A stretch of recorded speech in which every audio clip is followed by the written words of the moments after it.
नमस्ते सभी को। आज हम लोग पढ़ेंगे निदान स्थान का 8वां अध्याय, जो कि है अपस्मार निदान। तो अपस्मार निदान का क्या हमारा फॉर्म होगा, पढ़ने का क्या क्या चीज़ें पढ़ने को मिलेगी, तो उसको एक बार देख लेते हैं। क्या है परंपरा, प्रतिष्ठा, अनुशासन, तो किस प्रकार से हमको पढ़ना चाहिए। तो पहले उत्पत्ति के बारे में देखेंगे, फिर उसके बाद भेद के बारे में देखेंगे, जो कि यहाँ पे 4 उन्माद में 5 था, ठीक है ना। और सुश्रुत और भागवत के अनुसार वहाँ उन्माद क्या थे, 6 थे, ठीक है ना। विसर्ज एक एक्स्ट्रा था। फिर स्वरूप देखेंगे, फिर पूर्व रूप देखेंगे, संप्राप्ति देखेंगे, भेदानुसार लक्षण देखेंगे, ठीक है ना। फिर चिकित्सा सूत्र देखेंगे, फिर रोग ज्ञान का फल के बारे में भी बताया आचार्य यहाँ पे। फिर उसके बाद सेकेंड प्रकरण में क्या है कि निदान विषयम सामान्य सिद्धांत के बारे में बताया, जिसमें निदानार्थक रोग के बारे में, व्याधि संकर के बारे में बताया, आदर्श चिकित्सा कैसा होना चाहिए, फिर हेतु व्याधि में संबंध, व्याधि चिकित्सा में संबंध और लक्षण व्याधि में संबंध, साध्य असाध्यता, दोषावस्था का महत्व और लक्षण और व्याधि के संबंध के बारे में बोलते हैं, ठीक है ना। ये रिपीट हो गया, ठीक है।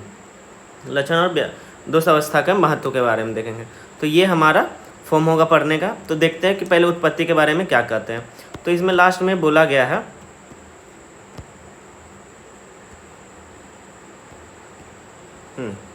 तो जैसे कि हर एक चीज फॉर्म में कि हाँ,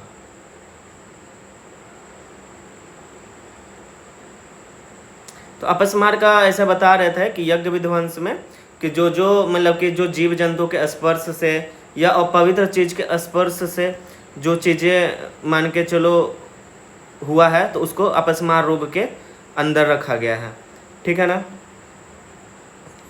हाँ देखो यहाँ पे उत्पत्ति क्रम, निदान स्थान के आए हुए रोगों के उत्पत्ति क्रम। तो है प्राचीन काल में प्रसिद्ध दक्ष प्रजापति के यज्ञ के नाश के समय नाना दिशाओं में भागते हुए प्राणी के दौड़ धूप करने। तो क्यों भाग रहे थे प्राणी, क्योंकि लास्ट में देखेंगे कि वहाँ पे क्या है कि शिव जी को क्रोध आ गया था, ठीक है ना। ये देखेंगे कि यद्यपि यज्ञ विध्वंस में प्रथम शंकर जी के क्रोध के फल स्वरूप ज्वर उत्पन्न हुआ है और गुल्म आदि यज्ञ विध्वंस के बाद फिर भी ज्वर ही सबसे प्रधान है, अतः निदान स्थान में सर्वप्रथम ज्वर का वर्णन किया गया है, ठीक है ना। तो उस प्रकार से तो दौड़ धूप करने, जल में तैरने, कूदने, दौड़ने, लांघने आदि शरीर के क्षुब्ध करने वाले कारणों से गुल्म लोगों की उत्पत्ति हुई। अधिक रूप में घृत का पान करने में प्रमेह और कुष्ठ की उत्पत्ति हुई। भय और त्रास का से हम उन्माद देख चुके हैं। अनेक प्रकार के जीवों अपवित्र वस्तुओं के स्पर्श से अपस्मार की उत्पत्ति हुई। तो ज्वर तो शंकर जी के ललाट से उत्पन्न हुआ है, उस ज्वर के संताप से रक्तपित्त की उत्पत्ति हुई। नक्षत्र राजा चंद्रमा के अधिक मैथुनासक्त होने से राजक्थमा की उत्पत्ति हुई। तो हमने 8 अध्याय के निदान का उत्पत्ति देख लिया एक साथ, ठीक है ना। तो इसी को हम हर चीज़ में तोड़ के बता रहे थे आपको कि ज्वर की उत्पत्ति कैसे हुई, गुल्म की, रक्तपित्त की उत्पत्ति कैसे हुई, फिर उन्माद के बारे में नेक्स्ट लेक्चर में पढ़े ही थे। अब अपस्मार का, तो अपस्मार का यहाँ पे क्या देखना है कि यहाँ अपस्मार का कैसे हुआ कि अनेक प्रकार के जीवों एवं अपवित्र वस्तुओं के स्पर्श से, ठीक है ना। तो इस प्रकार से अपस्मार की उत्पत्ति हुई। अब देखेंगे कि भेद कितना है। तो भेद यहाँ पे अपस्मार का कितना, 4 बताया गया है, ठीक है ना। तो कौन कौन से है वो देख लेते हैं, ठीक है ना। तो अब क्या है कि अब उन्माद के बाद अपस्मार निदान की व्याख्या की जाएगी, जैसा कि भगवान आत्रेय ने कहा था, ठीक है ना। अपगति स्मृति रीति अस्मारा, इसका मतलब है स्मृति का नाश। तो हम आपको बताया था कि स्मृति का नाश सिर्फ उन्माद में नहीं अपस्मार में भी होता है। तो वही चीज़ कर रहा है यहाँ पे। उन्माद के बाद अपस्मार की उत्पत्ति पहले हुई थी, अतः उन्माद के बाद अपस्मार कहा गया, ठीक है। आधुनिक प्रकरण में इसको एपिलेप्सी से कोरिलेट किया जा सकता है। और भेद क्या है, 4 है, वातज, पित्तज, कफज और सन्निपातज। यहाँ एक बात याद रखना, आकंतुज नहीं है, ठीक है ना। फिर अपस्मार की संप्राप्ति देखेंगे। तो वहाँ के क्या कर रहे हैं, वे अपस्मार इस प्रकार के मनुष्य को शीघ्र हो जाते हैं जो रज और तम से दूषित मन वाले हो, उन्मार्गगामी हो, विषम बहुत दोष वाले हो, मलिन और विकृत द्रव्यों से युक्त एवं अपवित्र भोज पदार्थों के विपरीत रीति से खाने के नियमों के साथ सेवन करते हुए, तंत्र प्रयोग के विपरीत नियमों से करते हुए, दूसरे विषम शरीर के चेष्टाओं को करते हुए, मनुष्यों के अधिक क्षीण होने से प्रकोपित हुए, दोष रज और तम से दूषित मन वालों की अंतर आत्मा के सर्वश्रेष्ठ स्थान स्वरूप हृदय में, इंद्रियों का स्थान में जाके वे दोष उनमें वर्तमान रहते हैं। वहाँ रहते हुए काम, क्रोध, भय, लोभ, मोह, हर्ष, शोक, चिंता, उद्वेग आदि से प्रेरित होकर वे जब हृदय और इंद्रियों के स्थान पे साहस भर देते हैं तब मनुष्यों को अपस्मार कहते हैं। तो आपको समझ में आ गया होगा कि अपस्मार का यहाँ पे निदान बताया गया है कि संप्राप्ति के फॉर्म में, कि अगर इस प्रकार से रज तम जो हो जाएगा दूषित हो जाएगा, दोष जो होगा उन्मार्गगामी हो जाएगा, मतलब कि हृदय के स्थान को तो दूषित कर दिया था, जब दूषित कर रहा था तो वो उन्माद हुआ, ठीक है ना। फिर जब उन्मार्गगामी हो जाएगा तो उस प्रकार से जब दोषों को ऊपर लेके जाएगा, ठीक है ना, तो अपस्मार की चीज़ें हो जाती है, ठीक है ना। तो अब हमको पता चला कि उत्पत्ति से कि भाई स्पर्श से है, तो जितने भी गंदे पदार्थ का है तो उसका सेवन या स्पर्श या कोई भी चीज़ का मान के चलो कि कोई भी यज्ञ में गलत चीज़ नियम ये सब नहीं करना चाहिए, ठीक है ना। तो इस प्रकार से हम लोग निदान लिख सकते हैं, ठीक है ना। अब है अपस्मार का स्वरूप। तो वहाँ अपस्मार का स्वरूप में हम लोग देखे थे एक ट्रिक, ठीक है ना। अब वही चीज़ यहाँ पे भी है, ठीक है ना। तो वहाँ पे क्या था, यहाँ वहाँ पे भी स्मृति था, यहाँ भी स्मृति है, बुद्धि है, अल्प सत्व है, ठीक है ना, विभत्स है, चेष्टा है, ठीक है ना। इस प्रकार से हमारा होता है अपस्मार का स्वरूप। तो इसमें देखेंगे क्या है, BMS चेष्टा भ्रम अल्प सत्व, जो कि हम लोग देख चुके थे, ठीक है ना। तो वही चीज़ है, बुद्धि हो जाएगा, ठीक है ना। यहाँ आचरण नहीं होगा, ठीक है ना, बस ये याद रखना। लेकिन मन यहाँ पे भी होगा, ठीक है ना। यहाँ अल्प सत्व है, ठीक है, चेष्टा है, यहाँ विभत्स है, ठीक है ना, और ये अल्प सत्व, ठीक है। इस प्रकार से हमारा अपस्मार का स्वरूप हो गया, ठीक है। यहाँ पे S से अल्प सत्व हो गया, ठीक है ना, स्मृति भी है। तो यहाँ एक अल्प सत्व लिख दिया था, यहाँ स्मृति है। तो इस प्रकार से हमें याद रखना है, ठीक है। ये मन हो गया, ये बुद्धि हो गई, ये चेष्टा हो गया, ये विभ्रम कर लो, ये विवत्स कर लो, ठीक है। अब देखेंगे अपस्मार के पूर्व रूप में क्या कर रहा है। तो जिस प्रकार से इसमें भी कन्वर्जन आ रहा है, तो इसको इपिलेप्सी से जब आप देखोगे कि इपिलेप्सी का मिर्गी आने वाले को कि क्या क्या चीज़ों को मिलेगा, ठीक है ना। तो भौवें क्या होगा, विक्षेप होगा। तो इसमें याद रखना है भौवे दशा, ठीक है ना। फिर नेत्रों में विकृति का होना, शब्द ना होने पर भी कानों में कुछ शब्दों का सुनना, ठीक है ना। लगातार लाला और नासिका से कफ का निकलना, ठीक है ना। भोजन करने की इच्छा ना होना, अरुचि, अन्न का ठीक पाक ना होना। अब देखोगे तो उन्माद का कुछ जो हम लोग पढ़े थे क्या है, बातज उन्माद में, तो वहाँ पे और उसका पूर्व रूप में भी जब देखे थे हम उन्माद का, तो थोड़ा बहुत आपको रिलेटेबल मिलेगा कि वहाँ भी हृदय ग्रह था, यहाँ भी हृदय ग्रह है, ठीक है ना। तो ये चीज़ है। अब यहाँ क्या है, पैर में गड़गड़ाहट है, दुर्बलता, अस्थियों में वेदना है, अंग मर्द है, मोह है, आग के समान अंधकार दिखाई देना, मूर्छा, भ्रम का बार बार आना, स्वप्न में मद, ठीक है ना, नाचना, व्यग्न, व्यथन, पीड़ा का होना, कांपना, गिरना आदि। तो ये सब आप याद रखो कि जब इपिलेप्सी आता है तो उस टाइम क्या क्या लक्षण देखने को मिलते हैं। अगर उससे आप एक एक चीज़ को देखोगे तो आपको पूर्व रूप भी याद हो जाएगा, ठीक है ना। ठीक है, अब इसके बाद अपस्मार की उत्पत्ति होती है। तो बात अपस्मार के लक्षण है। आप देखेंगे कि जो तीनों हैं, तो तीनों के क्या लक्षण हम लोग एक बार देख लेंगे कि क्या कर रहा है। तो बातज अपस्मार है, पित्तज अपस्मार है और कफज अपस्मार है। तो इसका एक स्क्रीनशॉट ले लेना, आपको सारा तीनों अपस्मार को याद हो जाएगा, ठीक है ना। तो अब इसमें क्या क्या कर रहा है एक देखेंगे कि बार बार अपस्मार के बेगों का आना, ठीक है ना। मतलब कि इपिलेप्सी मिर्गी कैसे आता है, तो बार बार वो आ रहा है, ठीक है ना। तो बार बार अपस्मार मिर्गी आना, ठीक है ना, बार बार अपस्मार के बेगों को आना। सेम पित्तज अपस्मार में भी सेम लक्षण बताएं कि पित्तज अपस्मार में भी रहेगा, तो वही चीज़ है। फिर क्षण में ज्ञान का होना। अब क्या होता है ना, जब इपिलेप्सी होता है तो उस टाइम जो चीज़ें होती उनके साथ व्यतीत होते हैं वो भूल जाते हैं, ठीक है ना। तो वो ज्ञान आने में थोड़ा सा टाइम लगता है। तो क्षण में ज्ञान का होना, उसको पता ही नहीं चलता है कि हमको इपिलेप्सी आया था, ठीक है ना। तो क्षण में ज्ञान का होना, ठीक है ना, सेम वही है पित्तज अपस्मार में। फिर अब क्या देखेंगे, इसमें क्या था, कफज में जो देर से मूर्छित होते हैं, ठीक है ना। इसमें क्या होगा, तुरंत आएगा, मतलब कि मिर्गी आएगा, ठीक है ना। इसमें क्या होगा कि देर से आएगा, बहुत टाइम लेके आएगा, ठीक है ना। और ज्ञान भी देर से होगा, ठीक है। अब नख, नेत्र, मुख का, त्वचा का कलर कैसा होगा, यहाँ अरुण होगा, परुष होगा, श्याम वर्ण का होगा। और यहाँ पे कैसा होगा, ताम्र, हरा, हल्दी वर्ण। और यहाँ शुक्ल वर्ण, मतलब कि सफ़ेद वर्ण का होगा, ठीक है ना। तो आपको याद हो जाएगा कि बातज अपस्मार, पित्तज अपस्मार और कफज अपस्मार में एक बार आँख मूंद करके रिवाइज करते हैं। तो क्या है, यहाँ पे बार बार बेगों का आना, पित्तज में भी अपस्मार बेगों का आना, बट यहाँ पे क्या है कि थोड़ा टाइम लेके देर से आना, ठीक है ना। अब फिर यहाँ पे नीचे आ गया कि भाई वेग आया था तो अब ज्ञान क्षण में ज्ञान होना और पित्तज में भी क्षण का ज्ञान होना, लेकिन इसमें जब देर से आ रहा है अपस्मार तो देर से ज्ञान भी होगा, ठीक है ना। फिर त्वचा नख नेत्र मुख का कैसा कलर हो जाएगा, तो बातज का जैसा होता है वैसा वर्ण बता देना, अरुण परुष श्याम। पित्तज का क्या होता है, ताम्र हरा हल्दी, जो कि हम पित्तज उन्माद में भी सेम यही कलर देखा था, ठीक है ना। यहाँ पे भी शुक्ल वर्ण है, ठीक है। अब रूप पर जाएंगे कि अगर बातज है तो उसका रूप कैसा दिखाई देगा, तो अव्यवस्थित चंचल होगा, परुष होगा, ठीक है ना, रुक्ष होगा जैसा दिखाई देगा, ठीक है। अब क्या होगा, पित्तज में क्या होगा, रस से मिश्रित उग्र भयानक जलते हुए, एकदम गुस्सा जो है ना वो एकदम खौला हुआ होगा, रक्त खौल रहा हो जैसा उसका भयानक देखने को मिलेगा, क्रोधित रूप को देखना मिलेगा, ठीक है ना। अब कफज अपस्मार में क्या है कि श्वेत दिखने को मिलेगा, भारी चिकने रूप का दिखाना, ठीक है ना। तो आपको दिख रहा होगा कि ये बातज रूप भी है और वर्ण भी है, ठीक है। फिर पांचवा क्या लिखना है, बातज आहार विहार का निदान सेवन। फिर पित्तज आहार विहार का निदान सेवन अगर कर रहा है और इसका है, ठीक है। अब इसमें क्या है ना कि आचार्य सब कफज में तो इतना ही बताएं, ठीक है ना। अब क्या है ना कुछ एक्स्ट्रा पित्तज में बताया, तो क्या है कि गले में कुंजन, ठीक है ना, याद रखना। पित्त में क्या था, गले में कुंजन, तो पित्त मान के चलो कि उद्वेग हो रहा है तो गला में जाके कुंजन करेगा, जस्ट हम याद करने के लिए सेंस से बता रहे हैं, ठीक है ना। गले में कुंजन हो गया।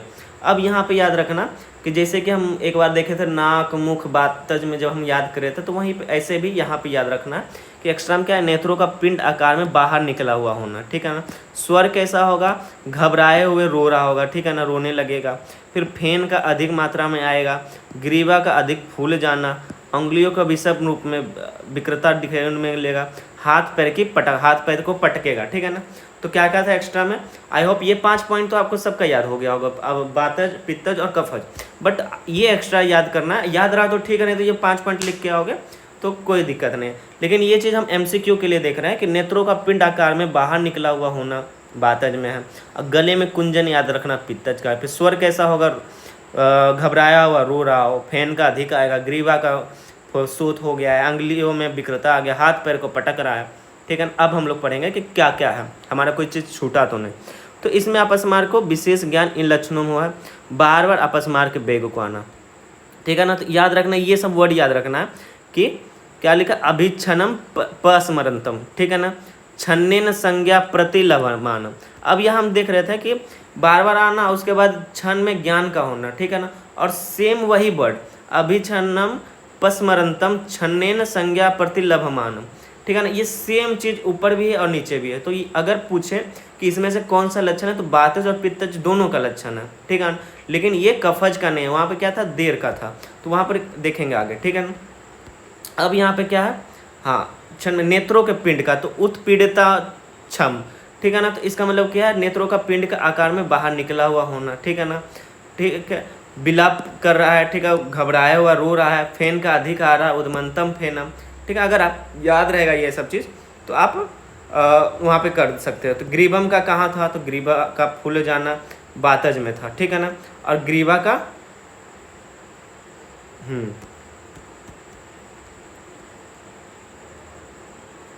हाँ, यहाँ था क्या था, गले में कुंजन था, यहाँ क्या ग्रीवा में अधिक फूल जाना। फिर सिर का टेढ़ा रहना, ये बच गया होगा, ये भी। उंगलियों को विषम रूप में वक्रता, हाथ पैर की अस्थिरता, नख नेत्र मुख त्वक अरुण परुष वर्ण श्याम रंग का हो जाना। रूप कैसा होगा, अव्यवस्थित चंचल परुष रुक्ष, ये भी हम लोग देख रहे हैं। फिर बातवर्धक आहार एवं विहार हानिकारक होना, विपरीत आहार विहार का लाभदायक होना, इन सबों से बातज अपस्मार हो गया।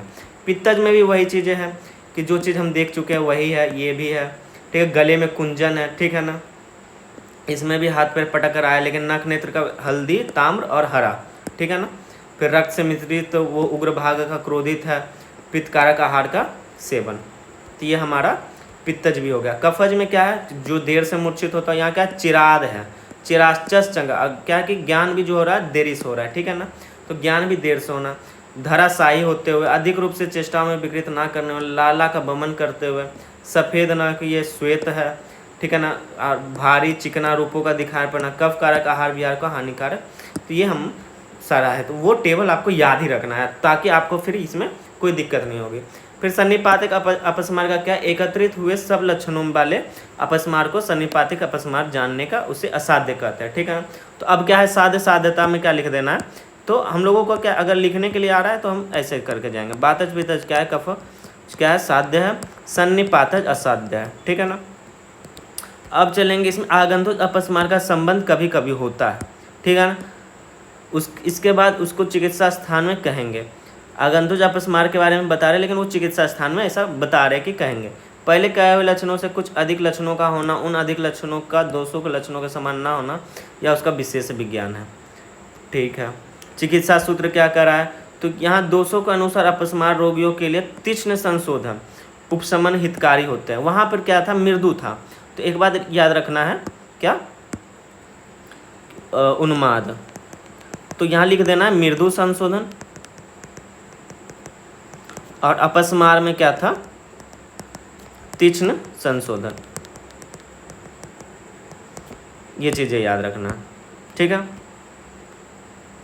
चिकित्सा सूत्र हो गया। तो अब क्या हो गया, अब हम लोग देख रहे हैं उसके बाद सेम यही उत्पत्ति के बारे में आ गया, ठीक है ना। तो अब हम लोग देखेंगे कि क्या क्या पॉइंट हमारा हो गया, ठीक है। तो देखेंगे उत्पत्ति हम लोग कर लिए, भेद 4 था वो भी कर लिए, स्वरूप भी याद कर ही लिए, पूर्व रूप थोड़ा बहुत उन्माद के जैसा है वो कर लिए, कुछ एक्स्ट्रा है उसको एपिलेप्सी के अकॉर्डिंग याद रखना, ये बता दिया। संप्राप्त निदान भी वही है, संप्राप्ति के अकॉर्डिंग निदान का वर्णन था। फिर भेदानुसार लक्षण तो याद हो ही गया। चिकित्सा स्तर में क्या करना है, तीक्ष्ण संशोधन कर्म करना है, ठीक है ना। फिर अब देखना है रोग ज्ञान का फल, तो और उपशमन हितकारी है, उपशमन चिकित्सा भी है यहाँ पे, ठीक है ना। हाँ, अब देखेंगे अपस्मार का उपसंहार, ठीक है, देखते हैं। अपस्मार बात पित्त कफ से, चौथा सन्निपातक से है, सन्निपातक साध्य, विद्वान वैद्य सावधान होकर साध अपस्मार के दोष के अनुसार 30 संशोधन या संशमन द्वारा चिकित्सा करते हैं। चलो ये भी देख ले। जब दोष जन अपस्मार आगंतुक संबंध हो जाता है तो उत्तम वैद्य समय के अनुसार साधारण दैव व्यापार से, युक्ति व्यापार से और सत्वजय चिकित्सा करने को कहते हैं, ठीक है। अब रोग ज्ञान का फल, तो सभी रोगों के भेदों एवं उपभेद को जानने वाला, सभी प्रकार की औषधियों को जानने में, ठीक है ना, कुशल वैद्य सभी रोगों को नष्ट करता है, मोह का प्राप्त नहीं होता है। इस प्रकार यह उत्तम निदान स्थान संपूर्ण। यहाँ मोह का मतलब क्या हुआ, कन्फ्यूजन, ठीक है ना, कि अगर जिसको अगर कोई भी रोग है उसका भेद, उपभेद और उसके बाद औषधियाँ अलग अलग जान रहा है, तो जो कुशल वैद्य होंगे वो रोगों को नष्ट कर ही देंगे। उसको मोह के प्राप्त मतलब कि कन्फ्यूजन नहीं हो गई कि भाई किस में क्या करना है नहीं करना है, ठीक है ना। तो उत्तम निदान स्थान संपूर्ण रूप में कहा गया है, ठीक है। अब हम लोग देखेंगे कि निदानार्थक कर रोग क्या है, ठीक है ना। तो अभी इसका सेकंड पार्ट है। अपस्मार खत्म हो चुका है, अब हमारा है निदान विषय का समान सिद्धांत। इसमें से भी एक क्वेश्चन MCQ वगैरह आ ही जाता है, ठीक है ना। तो निदानार्थक रोग क्या है, तो निदानार्थक रोग बस ये समझना है कि जैसे कि अभी भी कोई भी रोग हम लोग देख रहे थे, तो कोई भी रोग हम लोग क्या देख रहे थे कि कोई निदान सेवन है, निदान सेवन है, उसके बाद कहीं पे जाके दोष प्रकोपित हो रहा है, ठीक है ना। दोष प्रकोपित हो गए, कोई स्रोतस को अवरोध कर रहा है और स्रोतस को अवरोध करके रोग उत्पत्ति हो रही है, ठीक है ना। ये हम लोग पढ़े दोषानुसार, मतलब कि निदान सेवन उसका कारण था, हेतु था कि मतलब अगर ये नहीं करेंगे तो ये सारी चीज़ होगी ही नहीं, ठीक है ना। अब इसमें कहना कह रहा है निदानार्थक रोग मतलब कि वैसे रोग जो दूसरे रोगों को उत्पन्न करने में सहायक हो, ठीक है ना। इट मीन्स ये कि जब रोग निदान बन जाए अर्थात हेतु हो अगले रोग का हो तो उसे निदानार्थक रोग कहेंगे। इसका मतलब ये है कि अगर अभी हम देखे थे कि जब क्या बातज उन्माद देख रहे थे तो उसमें हम देखे थे 3 रोग था, क्या था, ज्वर था, उदर्द था और आदिर्थ था, ठीक है ना। तो वो वहाँ पे लक्षण में आया था, ठीक है ना। तो इट मीन्स क्या है कि वो भी मान के चलिए कि कारण के रूप में है, ठीक है। इस प्रकार से हमको समझना है कि क्या आगे सारा चीज़ हो जाएगा। तो ये हम आपको अपने भाषा में बता दें, किताबी भाषा क्या कर रहा है वो एक बार देख लेते हैं। एक रोग भी अन्य रोगों का उत्पत्ति का कारण होता है, एक रोग भी अन्य रोगों का उत्पत्ति का कारण होता है, ठीक है ना। जैसे ज्वर के संताप से रक्तपित्त होता है, रक्तपित्त से ज्वर की उत्पत्ति होती है, रक्तपित्त एवं ज्वर दोनों से यक्षमा की उत्पत्ति हो जाती है, ठीक है ना। प्लीहा का बढ़ जाने से उदर रोग या उदर रोग से शोथ उत्पन्न होता है, अर्श से उदर रोग गुल्म की उत्पत्ति हो रही है। तो आप क्या देख रहे हैं यहाँ पे ये देख रहे हैं कि किसी एक रोग से एक की उत्पत्ति हो रही है, ठीक है ना। कहीं पे देख रहे हो कि भाई कि 2 रोगों से उदर रोग और गुल्म की उत्पत्ति हो रही है, ठीक है ना।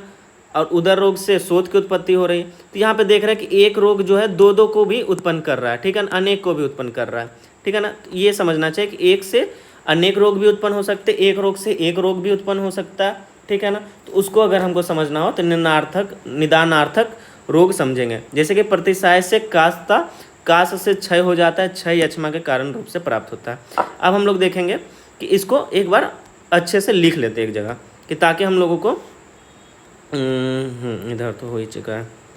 हाँ, अब यहाँ पे देखेंगे कि क्या कह रहा है। छोड़ो, इधर ही आ जाता है। तो निदानार्थक रोग में क्या क्या बताया गया। तो आपको अगर श्लोक नहीं हो पा रहा है, जैसे कि निदानार्थक करो रोगस्य उपलब्धते, ठीक है ना। अगर ये चीज़ तो आपको याद रख ही लेनी है, ठीक है। अब क्या यहाँ एग्जाम्पल के थ्रू समझा रहा है। अगर ये श्लोक याद हो जा रहा है तो आपको फुल एंड मार्क्स मिल जाएगा निदानार्थक का, ठीक है ना। लेकिन अगर आप स्टार्ट करते रहते हो निदानार्थक रोगस्य उपलब्धते, तो अब उसके बाद फिर क्या कर देना, उसके बाद आपको ऐसे लिखना है कि ज्वर से, फर्स्ट क्या, ज्वर से रक्तपित्त,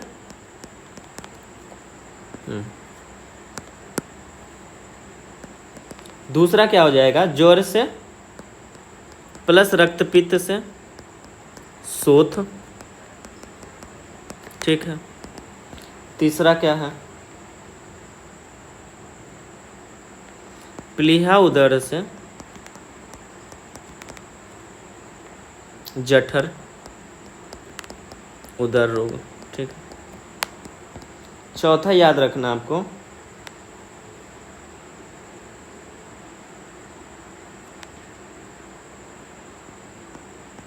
जठर रोग मतलब कि उदर रोग से शोथ। पांचवा हो जाएगा अर्श से, क्या दो चीज था यहाँ पे, एक था उदर और एक गुल्म, ठीक। छठा क्या यहाँ पे दिया है, प्रतिसाय से काश, और सातवां काश से क्षय, और आठवां क्षय से शोष,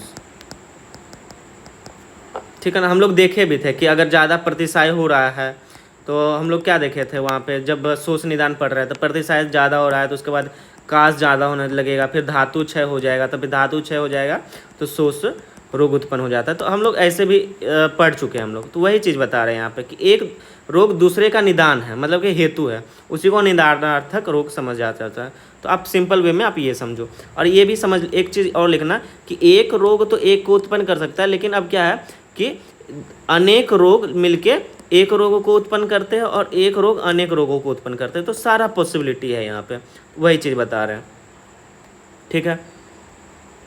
अब क्या है आगे, हाँ पढ़ लेते हैं, यहाँ पे ज़्यादा फायदा होगा। और भी ये ज्वर आदि रोग पहले केवल स्वतंत्र रोग रहते थे, बाद में वे दूसरे रोग के कारण बन जाते। इस प्रकार ज्वर आदि रोग एक अर्थ कारण वाले और दोनों अर्थ करने वाले देखे जाते हैं, ठीक है भाई। और भी कोई रोग अन्य रोगों का कारण होकर स्वयं शांत हो जाता है, तथा कोई रोग अन्य रोगों का कारण बनकर भी स्वयं शांत नहीं होता। चलो ठीक है। अब उसके बाद हम बताए थे कि व्याधि संकर के बारे में पढ़ेंगे। तो व्याधि संकर क्या है, तो व्याधि संकर अगर देखा जाए तो चरक ने इस प्रकार से बताया कि जैसे कि काश से क्षय उत्पन्न हो या दोनों रोग एक साथ चले, ठीक है ना, तो इसको व्याधि संकर कहेंगे, ठीक है ना। कि काश से क्या हो रहा है, क्षय उत्पन्न हो रहा है, और दोनों काश और क्षय दोनों मिलकर क्या कर रहा है, शोष उत्पन्न कर रहा है। तो उसको समझना चाहिए व्याधि संकर। तो यहाँ पे क्या कह रहा है कि इस प्रकार मनुष्य में रोगों के मिश्रण, समझ रहा है कि काश प्लस क्षय, ये चिकित्सा के शुद्ध ना होने के कारण एक रोग दूसरे रोग के उत्पादक होने के कारण अधिक कष्टकारी देखे जाते हैं, ठीक है। ये हो गया व्याधि संकर, ठीक है ना, कि रोगों के मिश्रण से रोग की उत्पत्ति हो रही है, ठीक है ना। तो उसको क्या समझना चाहिए, व्याधि संकर समझना चाहिए। और इसके बारे में क्या बताते हैं कि चिकित्सा फिर कष्टकारी ज़्यादा मतलब कृच्छ साध्य हो जाता है, ठीक है ना। आदर्श चिकित्सा क्या है, ठीक है ना। तो आदर्श चिकित्सा के बारे में, जो चिकित्सा प्रयोग एक रोग को शांत करे किंतु दूसरे रोगों को उत्पन्न ना करे वह शुद्ध नहीं है। शुद्ध चिकित्सा तो वह है जो एक रोगों को शांत करे और दूसरे रोगों को कुपित ना करे, ठीक है ना। ये चलो हो गया। अब हम लोग पढ़ेंगे क्या क्या देख लेते हैं एक बार कि हम लोग क्या निदानार्थक रोग देख लिए, व्याधि संकर देख लिए, आदर्श चिकित्सा देख लिए। अब ये इसका संबंध देख लेंगे, ठीक है ना, कि क्या कह रहा है जल्द में। तो एक अनेक रोगों का कारण होता है, एक अनेक रोगों का कारण होता है, एक रोग एक ही का कारण होता है, एक व्याधि अनेक कारण और बहुत सी व्याधियों से कारण होता है, जो कि हम लोग समझ चुके हैं। फिर भी क्या कर रहे हैं आचार्य, एक रुक्ष वस्तु के कारण से ज्वर, भ्रम, प्रलाप आदि अनेक रोग उत्पन्न होते हैं, और एक रुक्ष होते ही एक ही है ज्वर उत्पन्न होता है, ठीक है। रुक्ष आदि अनेक हेतुओं से ज्वर, भ्रम आदि अनेक व्याधियाँ उत्पन्न होती है, मतलब कि तीनों पॉसिबिलिटी है, एक से एक भी हो सकता है, एक से अनेक भी हो सकता है, अनेक से एक भी हो सकता है, ठीक है ना। तो यही संबंध है और हेतु और व्याधि का, जो कि हम लोग निदानार्थक कर में ही देख लिए थे, ठीक है। अब क्या यहाँ पे बोल रहे हैं, यहाँ पर व्याधि और लक्षण के बारे में बोल रहे हैं कि अनेक एक रोग लक्षण एक ही देखा जाता है, एक रोग के बहुत लक्षण होते हैं, ठीक है भाई, बहुत रोगों के बहुत लक्षण होते हैं, मतलब तीनों पॉसिबिलिटी है। विषम आरंभ के कारण जिनके ऐसे रोगों का ज्वर का लक्षण माना जाता है, एक ज्वर संताप लक्षण कहा गया, विषम आरंभ कारणों से एक ज्वर कहा जाता है, ज्वर, श्वास, हिक्का आदि रोग इन लक्षणों से युक्त होते हैं, ठीक है। इट मीन्स क्या कि अनेक रोग का एक भी लक्षण हो सकता है, जैसे कि क्या है कि ज्वर है, ठीक है ना, जो श्वास है, कास है, हिक्का है, तो इसका एक भी लक्षण हो सकता है। लेकिन क्या है कि अनेक रोगों का अनेक लक्षण भी दिखने को मिल सकता है, ठीक है ना। अब क्या है कि कोई एक रोग है उसके अनेक लक्षण मिल सकते हैं, ये तीनों पॉसिबिलिटी यहाँ लिख देना ही, बातें वही सेम है सबकी। व्याधि और चिकित्सा का संबंध क्या है, वैसे ही अनेक व्याधि की एक शांति अर्थात चिकित्सा है, एक व्याधि की एक ही चिकित्सा है, ठीक है ना, एक व्याधि की अनेक चिकित्साएं हैं, और अनेक व्याधि की अनेक चिकित्सा भी देखी जाती है, सब में वही लिख रहे हैं आचार्य। बस अमाशय से उत्पन्न होने वाले अनेक व्याधियों को केवल एक लंघन करके चिकित्सा कही जाती है, ज्वर की चिकित्सा केवल लंघन करना एक ही कहा जाती है, ठीक है ना। अब क्या कि अमाशय से जो उत्पन्न हो रहा है उसका अनेक, जो भी व्याधि अनेक है उसका भी लंघन से कर रहा है, और एक भी है उसका भी लंघन से कर रहा है, और ज्वर की अनेक चिकित्सा के रूप में हल्का भोजन आदि है, यही चिकित्सा ज्वर का, सिक्का अनेक आदियों के रोगों का होता है, तो समझा जा सकता है, ठीक है। अब साध्य असाध्यता, तो सुख साध्य सुलभ, अगर आपको नहीं समझ आ रहा है कोई भी पॉइंट तो आप क्या कर सकते हो, कमेंट कर सकते हो, तो उसको नेक्स्ट लेक्चर, आने वाले लेक्चर में हम उसको एक बार पॉइंट रिवाइज कर सकते हैं, ताकि और बेटर एक्सप्लेन करके आपको समझाया जा सके, ठीक है। तो सुख साध्य सुलभ उपाय वाला होकर अल्प समय में ही साध्य होता है, कृच्छ साध्य तो अधिक परिश्रम करने पर अधिक दिनों में साध्य होता है, याप्य नाम का असाध्य रोग चिकित्सा करने पर भी संपूर्ण रूप से अच्छा नहीं होता, ठीक है ना। असाध्य रोग अचिकित्सीय है, मतलब कि सुख साध्य है, कृच्छ साध्य है। तो सुख साध्य का क्या मतलब है कि सुख साध्य तो भाई थोड़ा सा मेहनत करोगे ठीक हो जाएगा, लेकिन उसको अल्प मत समझना, ठीक है ना, अल्प समझोगे तो वही असाध्य के फॉर्म में हो जाता है, वही आचार्य एक बार पीछे भी बता रहे थे। फिर कृच्छ साध्य क्या है कि इसमें अधिक दिनों में ये क्या हो जाएगा, साध्य हो जाएगा। लेकिन याप्य नामक असाध्य रोग चिकित्सा करने पर भी संपूर्ण रूप से अच्छा नहीं होता है, ठीक है, और असाध्य रोगों का अचिकित्सीय है, ठीक है। इसमें सभी चिकित्सा विफल हो जाती है, असाध्य रोग साध्यता के नहीं प्राप्त होता है, साध्य रोग असाध्य को प्राप्त हो जाता है। साध्य चिकित्सा के 4 पद, चिकित्सक, औषधि, सेवक, रोगी, ठीक है ना, चतुष्पाद, ठीक है, जो कि हम लोग पढ़ चुके हैं, ये हो गया। अब दोष अवस्था का महत्व, तो बुद्धिमान वैद्य को रोगों की देह, अग्नि, बल, मन के सूक्ष्म से सूक्ष्म विधि, स्थान, 6 जन अवस्था जाननी चाहिए। क्या क्या है, वैद्य को क्या जानना चाहिए, शरीर के बारे में, ठीक है ना, देह, अग्नि, ये वर्ड याद रखना, देह, अग्नि, बल, चेत, शाम, ठीक है ना, मतलब कि देह, अग्नि, बल, चेत, शाम का मतलब कि शरीर, ठीक है ना, अग्नि, बल और चेतना मतलब मन, ठीक है ना, ये चारों चीज़ों की करके उसके बारे में क्या क्या करना है, स्थान का बारे में, वृद्धि है, क्षय है, इसके बारे में जाननी चाहिए, ठीक है ना। व्याधियों की अवस्थाओं के भेदों को जानकर वैद्य उन विभिन्न अवस्थाओं में चारों प्रकार का श्रेय को प्राप्त करता है। ओके डन, समझ गए हम। अब क्या कर रहा है, लक्षण और व्याधि के संबंध के बारे में पढ़ेंगे।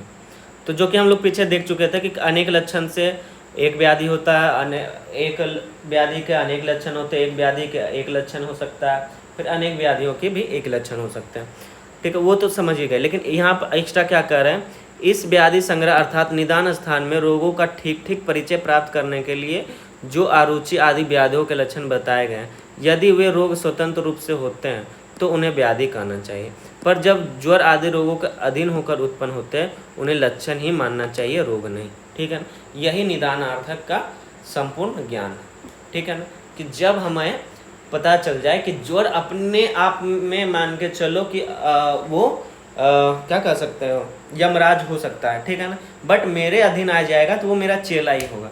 ठीक है ना, एक होता है ना कि एक राइमिंग भी है, क्या है कि हर कुत्ता अपने गली में शेर होता है। ठीक है ना, लेकिन जब वही कुत्ता जब बाहर निकलता है तो वो शेरपन जो होता है वो कुत्ता का कुत्ता ही रह जाता है। तो जस्ट ये हो सकता है गलत एग्जाम्पल हो सके, बट एक वही चीज़ हम बताएं कि ताकि आपको याद रहे ज़्यादातर। ठीक है ना, तो यहाँ पर क्या कर रहा है कि कोई भी व्याधि जो है उनके अनेक लक्षण हो सकते हैं। ठीक है ना, लेकिन अब कोई व्याधि है अगर उसके पहले वो उसका हेतु बन रहा है तो उसको लक्षण समझ के ही चिकित्सा करनी चाहिए, ऐसा यहाँ आचार्य बता रहे हैं। ठीक है ना, उसको व्याधि ना समझे, उसको लक्षण के रूप में ले। ठीक है, विकार प्रकृति का महत्व। ठीक है भाई, अब ये भी देख लेते हैं। सभी संक्षेप में विकार प्रकृति ये दो ही हैं, ये दोनों हेतु के अधीन होते हैं। ठीक है ना, या तो विकृति होगा या प्रकृति होगा, मतलब कि स्वस्थ होगा। ठीक है ना, तभी रोग होगा, या रोग के अधीन। ये सब विकार प्रकृति के हेतु के सब अभाव होते हैं, ये नहीं होते हैं। ठीक है,